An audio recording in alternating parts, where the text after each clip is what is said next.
Hola, me llamo Alexandra Lugo y hoy estaré hablando sobre la Comunidad Autónoma de España, Extremadura.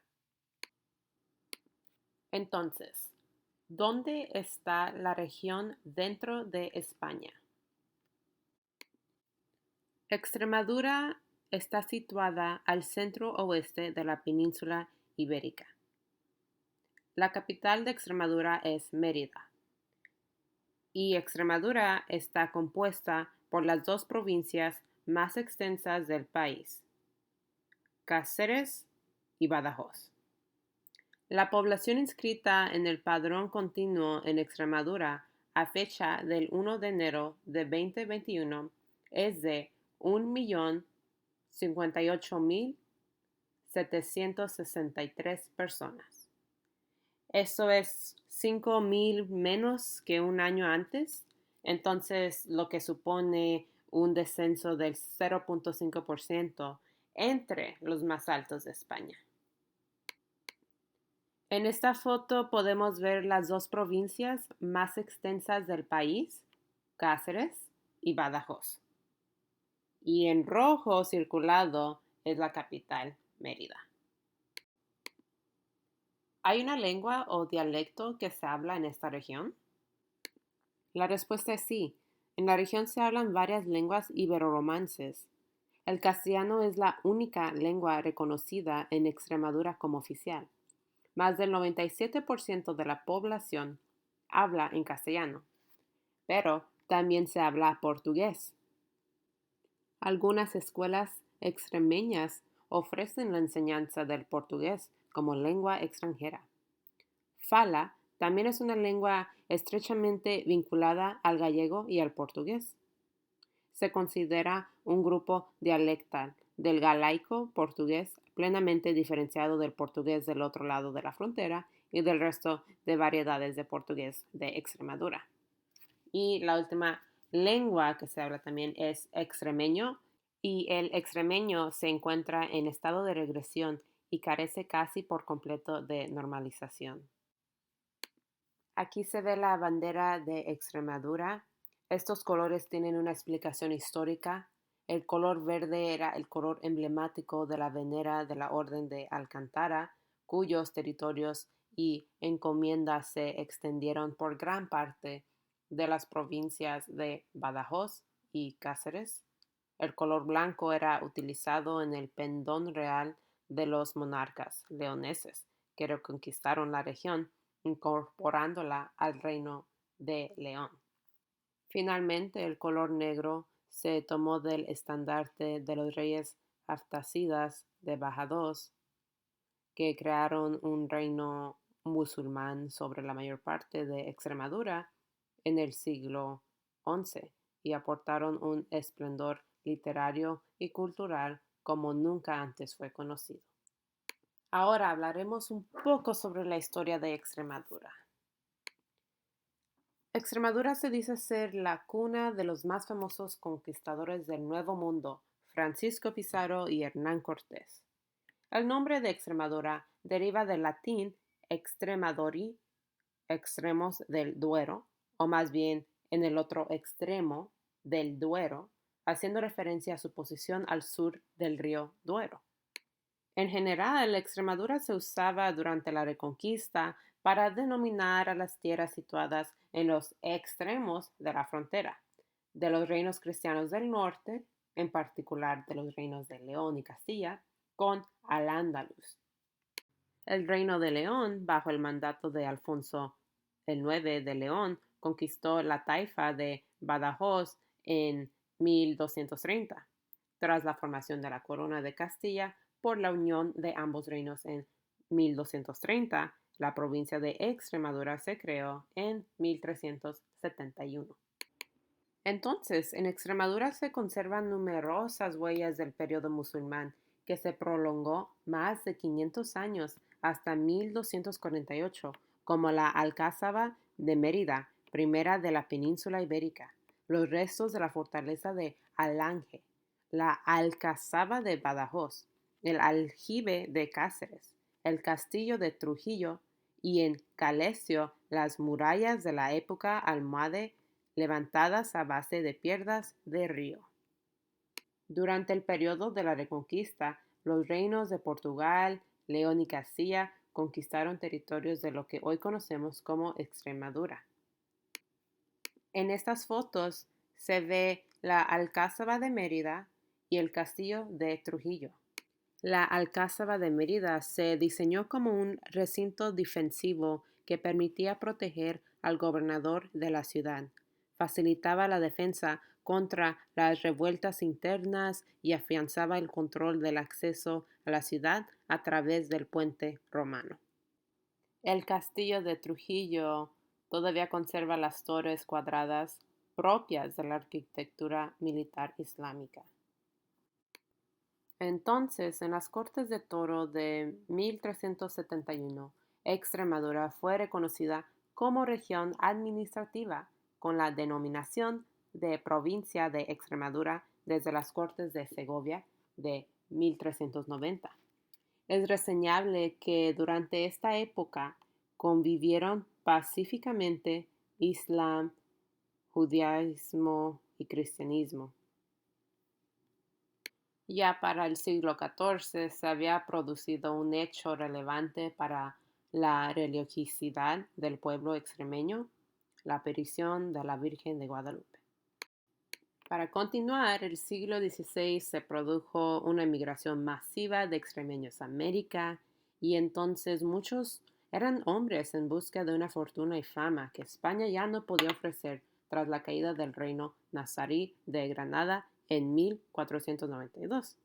Entre los conquistadores de las nuevas tierras destacaron varios extremeños, como Hernán Cortés, conquistador de México, Alonso Valiente, secretario de Hernán Cortés, que además contribuyó en la conquista de San Juan Bautista, de Nueva Galicia, Honduras, y contribuyó a descubrir el Canal Viejo de Bahama. Entre otros hombres, Francisco Pizarro, Alonso de Mendoza y muchos más. Como ya mencionamos, en Extremadura se encuentran numerosas piedras y restos arquitectónicos. Tanto así que si visitas Extremadura se siente la presencia de las culturas del pasado, como la cultura romana, la cultura de los musulmanes, visigodos, judíos, todos han dejado su huella en alguna parte de Extremadura. La imagen a la derecha enseña el Teatro Romano de Mérida, que es uno de los monumentos más famosos y visitados de España. El Teatro Romano de Mérida está considerado como un ícono cultural español y fue elegido como uno de los 12 tesoros de España. Ahora hablaré sobre el traje típico de Extremadura. La variedad de trajes típicos de Extremadura es tal que resulta imposible agruparlos en una sola categoría común. Aún así, los usos básicos serían las sayas, los calzones hasta la rodilla, los delantales y las blusas blancas. El resto de la vestimenta sufre variaciones en cuanto a colores, adornos, tocados, uso o no de pañuelos, etc.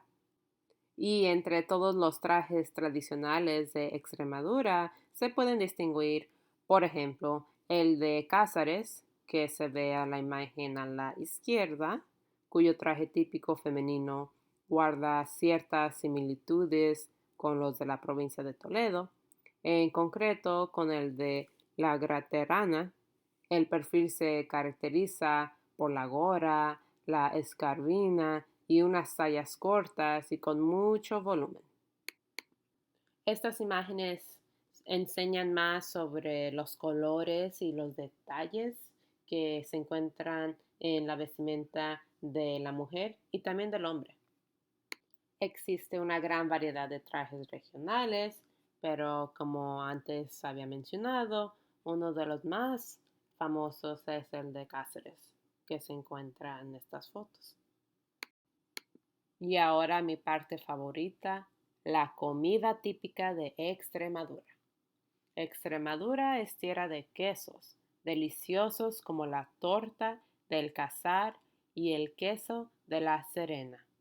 quesos blandos elaborados con leche cruda de oveja y el aromático queso Ibores elaborado con leche cruda de cabra. La torta del Casar es un queso elaborado con leche de oveja y lleva el nombre de Casar, de Cázares, su ciudad de origen. Ahora, si te gusta algo con un poco más de pimienta, yo te recomiendo las migas extremeñas. Las migas extremeñas o migas del pastor es un plato muy tradicional que tiene un origen modesto. Se considera una receta muy sencilla y se realiza con una hogaza de pan que se corta y se cuece con diferentes tipos de carne, ajo y especies tan características de la gastronomía extremeña como el pimentón. Entonces, si tú quieres preparar migas extremeñas, solamente corta pan en trozos, corta la panceta en trozos y lo pones a freír en el sartén con una cucharada de aceite de oliva virgen extra hasta que suelte la grasa y quede crujiente y dorada. Luego añades el pimentón, un poco de perejil y listo. Tiempo de comer. Esta imagen enseña los habitantes de Extremadura en la actualidad. Debido al COVID, Extremadura perdió a varios habitantes. Extremadura es la comunidad autónoma que más habitantes perdió el año pasado por COVID. La imagen de arriba enseña la calle Menacho en Badajoz antes de COVID y la imagen de abajo enseña a habitantes tomando precauciones por COVID usando máscaras. Continuando, las ciudades más grandes de la región son Badajoz y Cáceres. Badajoz es una ciudad del suroeste de España. Es conocido por su casco histórico morisco con la Catedral de San Juan Bautista, que parece una fortaleza. Cáceres es una ciudad en la región de Extremadura occidental de España, fundada por los antiguos romanos. Conserva una amplia evidencia de la ocupación posterior de muchas culturas diferentes. Su casco antiguo, ciudad monumental, tiene una mezcla de arquitectura gótica y renacentista, con calles medievales, adoquinadas, casas fortificadas y palacios, rodeada por murallas moriscas del siglo XII. También tiene alrededor de 30 torres. En estas imágenes se ve la Catedral de San Juan Bautista en Badajoz. La Catedral de San Juan Bautista fue construida sobre una antigua iglesia visigoda. Entonces destaca su claustro gótico y esta torre mide 41 metros de altura. Continuando con Cáceres, aquí en estas imágenes podemos ver la ciudad monumental, fundada por los antiguos romanos. La ciudad monumental también tiene una mezcla de arquitectura gótica y calles medievales y casas fortificadas y palacios. En las próximas imágenes podemos ver el santuario de Nuestra Señora, la Virgen de la Montaña. Cuenta la leyenda que un devoto peregrino llamado Francisco recorrió más de 40 kilómetros con una imagen de la Virgen María alrededor de su cuello, esperando una señal desde arriba que le indicara dónde construir un templo en su honor. Ahora, continuando con la economía presente, el mayor peso en la economía de Extremadura corresponde al sector de servicios, 57%. La construcción y las pequeñas y medianas empresas son la base de una economía que está desarrollando un comercio incipiente con las tierras vecinas de Portugal y que mantiene un alto grado de tercerización debido al auge que el turismo medioambiental y cultural está produciendo en los ámbitos rurales, tradicionalmente agrícolas de su territorio. La agricultura emplea al 30% de su población activa. Económicamente, ha sido considerada una de las regiones más atrasadas del país, como se puede ver en la imagen a la izquierda. En Extremadura existen alrededor de 8.000 industrias. Los principales subsectores son la energía, agroindustria, corcho, piedra ornamental, maquinaria y textil. Esta imagen enseña el monumento natural de los Barhuecos en Malpartida de Cáceres. Entonces, ahora hablaré sobre el clima y la geografía de Extremadura. Esta imagen enseña el clima dominante en Extremadura, que es el Mediterráneo. El clima mediterráneo está suavizado por la advección de masas de aire marítimo procedentes del Atlántico. Los veranos son secos y calurosos, pero el anticiclón de las Azores, primaveras y otoños muy variables, inviernos a veces fríos y secos, a veces lluviosos por las borrascas del Atlántico. Extremadura es una de las regiones europeas que cuenta con el sistema natural menos degradado del continente. Extremadura posee un parque nacional, 2 parques naturales, una reserva natural, un paisaje protegido, un geoparque, 4 monumentos naturales y numerosas cespas o zonas especiales de protección de las aves. Estas imágenes enseñan la reserva natural Garganta de los Infiernos en el Valle del Jerte y esta otra imagen enseña las nubes en Fuentes de León. Últimamente, en Extremadura podemos ver los restos y el legado de antiguos habitantes. Las piedras y restos arquitectónicos en Extremadura nos permite ver la presencia de la cultura romana, como en Mérida. Los visigodos, musulmanes y judíos han dejado su huella en Extremadura. Por ejemplo, los árabes se quedaron durante 800 años y su legado aún sobrevive. Se puede decir que pasear por las calles de Extremadura es respirar la leyenda del tiempo. Las casas, las ciudades, los palacios. También se puede decir que Extremadura es una patria de glorias, suelo de historias, con aire limpio y aguas puras. Muchas gracias y espero les haya gustado mi presentación sobre Extremadura.